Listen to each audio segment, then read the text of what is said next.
प्यार के इस क्रिकेट में सचिन ने मारा ऐसा छक्का कि बॉल पहुंची बाउंड्री के नहीं बल्कि देश की बाउंड्री के पार। सीमा पार से सीमा तोड़कर सीमा लांघ कर आ गया है सच्चा प्यार। प्यार झुकता नहीं और कोई सरहद। अरे ठीक है आज हम बात करने वाले हैं उसी सीमा की। तो आइए दोस्तों जानते हैं कि इस पर आम जनता की क्या राय है। देखो भैया, अब यूं तो होगी हमारे गांव की बहू।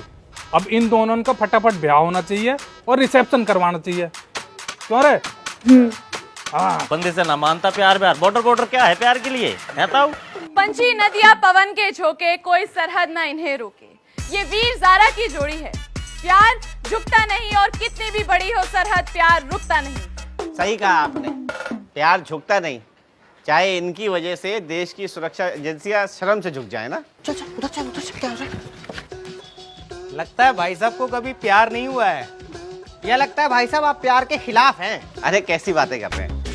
किसने कहा मुझे प्यार नहीं हुआ? मुझे अपने देश से प्यार है। मैं तो प्यार के नाम पर जो ये तमाशा हो रहा है ना उसके खिलाफ हूँ। तो आप ये कहना चाहते हैं कि ये प्रेमी जोड़ा जो है ये प्यार नहीं प्यार का तमाशा कर रहा है? इनका तो पता नहीं, पर आप लोग जो इतने दिन से कर रहे हैं ना वो तमाशा है।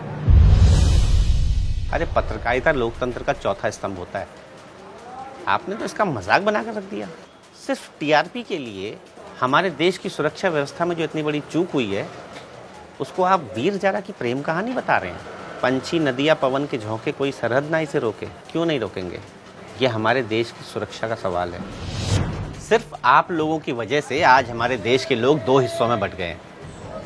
एक उसे यहाँ रहने देना चाहता है और एक उसे यहाँ से भेजना चाहता है। और आप लोग क्या कर रहे हैं? इतना मसाला, इतना तड़का लगाकर उनके इंटरव्यू कर रहे हैं जैसे कि वो कोई सेलिब्रिटी हो। अरे लोग आपको देखते हैं, आपकी खबरों पर भरोसा करते हैं। क्या आपकी जिम्मेदारी नहीं थी कि पहले दिन से ही इसे गंभीरता से दिखाया जाना चाहिए था? पर आपने तो इसे प्रेम कहानी बना दिया, सरहद पार की प्रेम कहानी। अब आप में से बहुत सारे लोग उसे दुश्मन देश की जासूस और एजेंट बताने में लगे हुए हैं। मतलब जहां टीआरपी वहां आप। पूरे सोशल मीडिया में आपने उसे स्टार बनाकर रख दिया। हाँ, भारत के लोग इमोशनल हैं और आप लोग उन्हें इमोशनल फूल बनाने का काम कर रहे हैं। कभी उनकी आस्था के साथ, कभी उनकी मान्यताओं के साथ, कभी उनकी भावनाओं के साथ खिलवाड़ कर रहे हैं।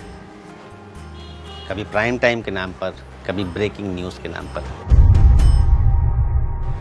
दरअसल हम इतने बुरे लोग हैं नहीं जितना आप लोगों ने हमें खबरें दिखा दिखा कर बना दिया है। आप लोग पत्रकार नहीं हैं, आप लोग एक्टर हैं जो पत्रकार होने की एक्टिंग कर रहे हैं। क्या हुआ? बुरा लगा? दरअसल लोकतंत्र को अगर किसी से खतरा है ना तो वो अपने चौथे स्तंभ से ही है।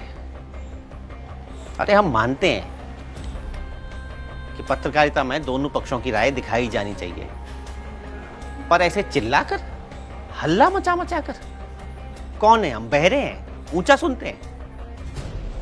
देश के राष्ट्रीय मुद्दों को छोड़कर आपको अपनी न्यूज टमाटर, अदरक और एलियन में दिखाई देती है। वो भाभी है, जासूस है, बहू है या एजेंट है, क्या आपका फर्ज नहीं बनता था कि इस सब को छोड़कर इस बात पर फोकस किया जाना चाहिए था कि ये देश की सुरक्षा व्यवस्था पर सवाल है?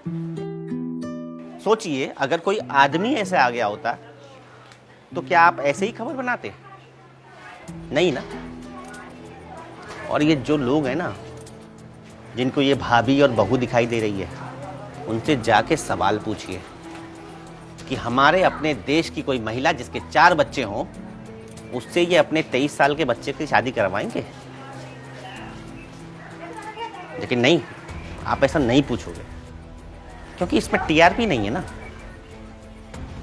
और सोचिए, कल अगर कोई संदिग्ध बात निकलती है और उसे उसके देश वापस भेजा जाता है, उसके साथ वहां कुछ भी बुरा हुआ ना तो उसके जिम्मेदार देश की सरकार नहीं होगी, आप जैसे पत्रकार होंगे।